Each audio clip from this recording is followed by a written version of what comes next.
Usa ka kaso nga mahitungod sa missing person nga biktima diay sa usa ka brutal nga krimen. Kini ang istorya sa pagkawala ni Hella Crafts o kung giunsa kini pagsulbad gamit ang forensic science. Pero sa di pa ang tanan, ayaw kalimot sa pag-subscribe o i-click ang bell icon para sa mga musunod nga istorya diri sa Abiseth TV.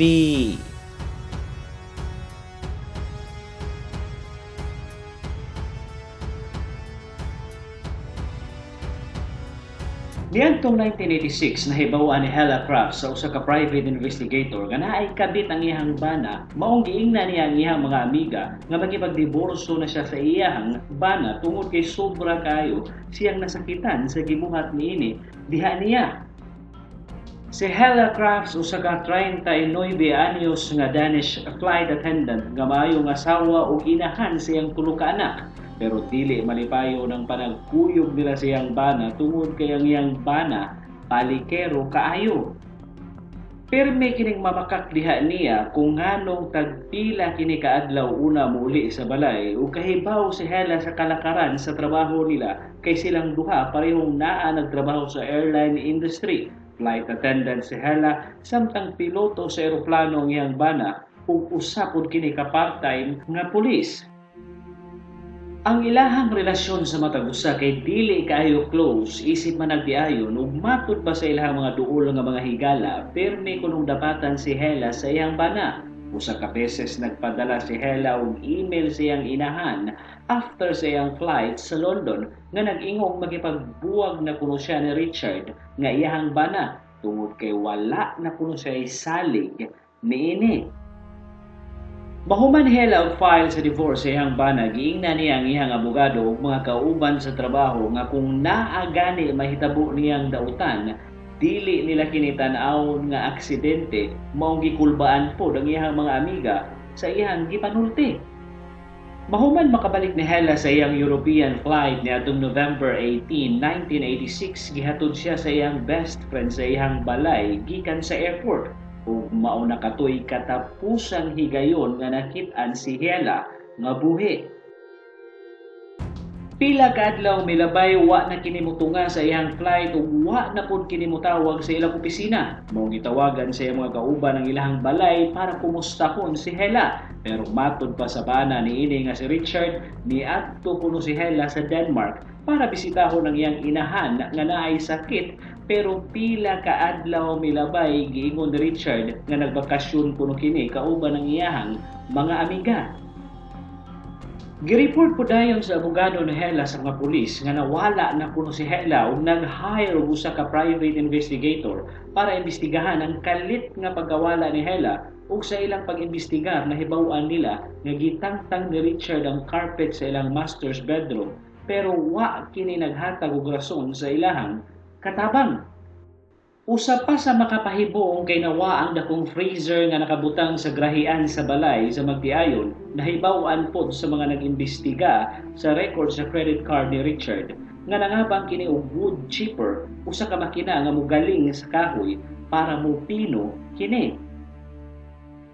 Pero sa dihang gilay detector test si Richard sa mga pulis ni pasar kini maong galisod ang mga otoridad nga matumbok kung kinsay suspek sa pagkawala ni Hella ug asa na si Hella. Maong gitawag sa mga pulis sa Connecticut si Dr. Henry Lee na usa ka forensic expert ug mikuyog ang doktor sa pulis sa pagsusi sa balay sa biktima para mahibaw-an kung unsa gyoy nahitabo ug hain na si Hella. Sa pagsusi sa doktor sa Craft residence nakakita og kini gagmayng mantsa sa dugo nga naa sa kutson sa master's bedroom sa balay.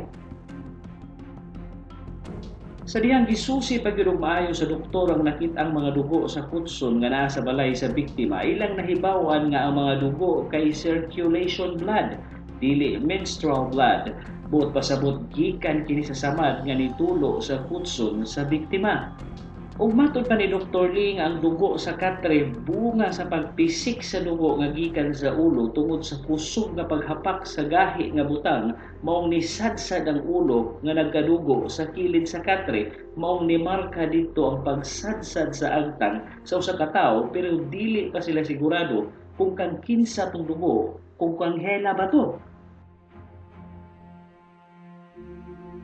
Ug wa pa gyud nila makit-i ang lawas sa biktima ug ang murder weapon nga gigamit wala pod. Maong naglisod sila pamatuod sa korte nga si Richard ang hinungdan sa pagkawala ni Hela ug dili pod sila sigurado kung buhi pa kini o patay na. Tanan nilang ebidensya kay dili kaayo solid.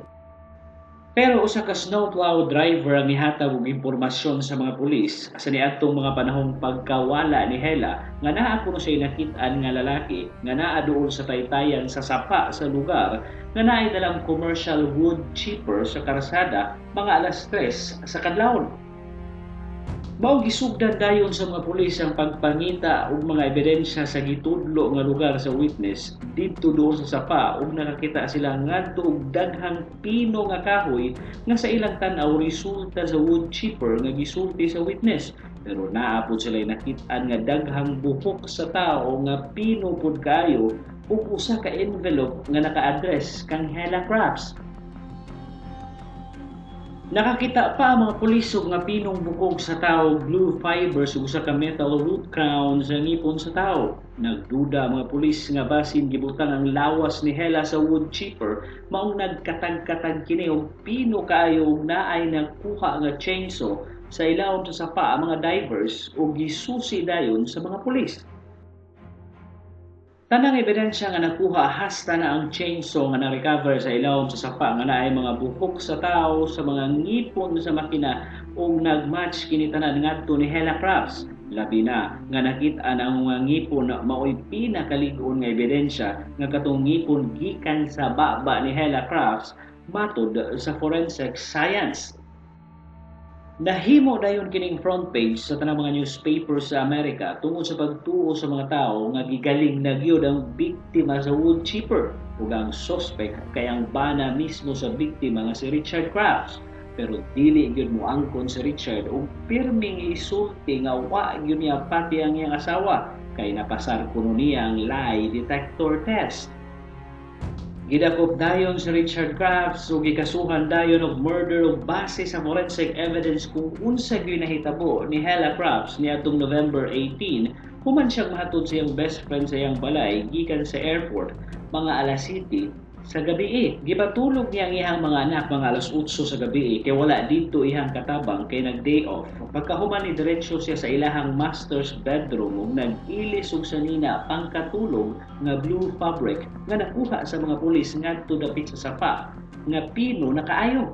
Pero mintras naglalis sila sa iyang banang si Richard sa ilang kwarto, gitan-aw ni Hela ang ihang mga suwat pero tungod sa panaglalis nila ni Richard, gibutang ni Hela ang envelope sa bulsa sa iyang blue fabric nga pangkatug nga milagrong wa kan-a sa wood chipper machine ug tibuok nga na-recover sa mga pulis. Ug sa ilang panaglalis, kalit nga gihampak ni Richard si Hela og gahi nga butang sa ulo maong napaluhod kini atubangan sa ilang kama. Dayon gihampak kini og usab ni Richard nga kusog kaayo ug nipisik ang dugo niini sa matres pagkahuman ni hagsa si Hela ug nisadsad ang agtang niini nga nagkadugo sa kilid sa kama nga gipamatud-an sa mga forensic evidence. Pagkahuman giputos ni Richard ang lawas ni Hela sa habol unya gidala sa grahian dayon gisulod sa dakong freezer ang lawas sa iyang asawa ug gisuwayan niya limpyo ang ilang kwarto sa mga dugo ni Hela. Pero galisod siya maong gitangtang na lang niya ang tibuok carpet sa kwarto. Pero naay nahabilin sa katre nga nadiskubre sa forensic expert nga si Dr. Lee. Pagkaugma sa buntag, gibukaw dayon ni Richard ang iyang mga anak o giingna ng mga bata nga gibiyaan na kuno sila sa ilang inahan. Dayon gidala niya ang mga bata sa balay siyang igsuon. Pagkahuman nangabang siya og pinakadako nga wood chipper o U-Haul truck gamit ang iyang credit card. Pagkagabi ni adtong adlaw na frozen ang lawas ni Hela nga naa sulod sa freezer. Dayon gibalhin kini ni Richard duol sa sapa kauban ng chainsaw Kahoy ug ang dakong wood chipper ug didto siya nakit-an sa witness nga ning agi alas 3:30 sa kadlawon nga naa siya daplin sa dan duol sa sapa. Gamit ang iyang chainsaw giputol-putol niya ang frozen nga lawas sa iyang asawa pagkahuman gibutang niya kini sa wood chipper para mapino ug maayo dayon nagkatag ang napinong ginaling nga lawas ni Hela Crafts nga ang uban didto daplin sa sapa tugpa kauban sa ngipon niya ug ang iyang gisulob nga blue fabric hasta pod ang sobre nga milagrong wala mga gisi sa wood chipper. Ug pagkahuman kay gilabay ni Richard ang chainsaw sa sapa nga nakit-an pod sa mga divers base sa serial numbers na si Richard ang tag-iya. Hapit ginunta makalusot si Richard sa iyang gibuhat sa iyang asawa tungod sa forensic evidence dayon na pamatud-an siyang guilty ug gisentensyahan og 50 ka tuig nga pagkabilanggo. Kining kasuha mao'y pinakaunang murder conviction sa state sa Connecticut nga way lawas sa biktima. Diri na lang po ito magayaw kalimot sa pag-subscribe diri sa Abiseth TV para sa mga musunod nga videos. Daghang salamat sa pagtanaw.